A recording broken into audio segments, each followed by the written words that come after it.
المهم خويا امين، واش مازال امل في البرينت اون دوماند؟ فيه ما يدار، باقي فيه امل.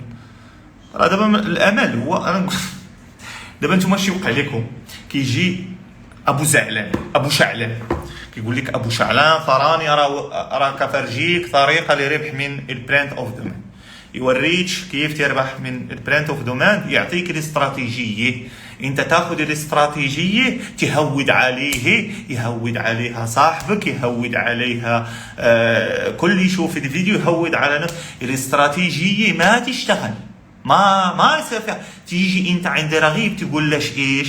تقول له ايش امين ليس في امل في البرينت اوف دوماند؟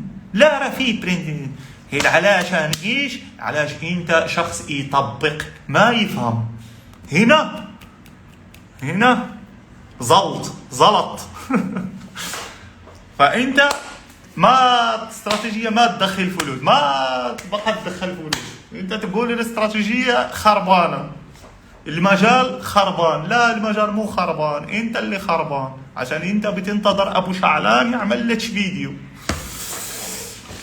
هذا هو المشكل. انت كتدخل دومين كيجي لك واحد فورماسيون فيه، كتاخذ هذيك الفورماسيون كتبقى تتهود عليها، كتولي كتربح، راه انت كتدخل بها. هذاك الشيء اللي وراك هذاك خونا بعدا هو اصلا وراه لك ملي بدا تيفوندي عنده داكشي، ملي ولا تيفوندي عنده، المهم انت وليتي كتدخل بها ولا كاع ما كانش يفوندي عنده. المهم راه كلشي ولا خدام، هذاك الشيء صافي طاح، السوق طاح، انت تيسحبك الدومين ما بقى فيه ما يدار.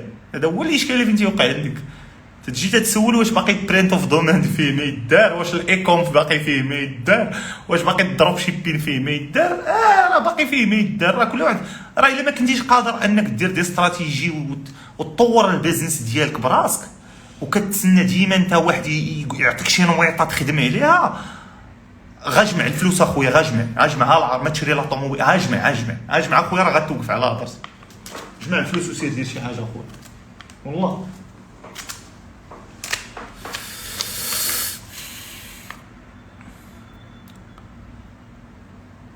يلا خوت تبارك الله عليكم، نساليو هذا اللايف هذا، نتلاقاو معكم ان شاء الله في نهار احسن من هذا. السلام عليكم.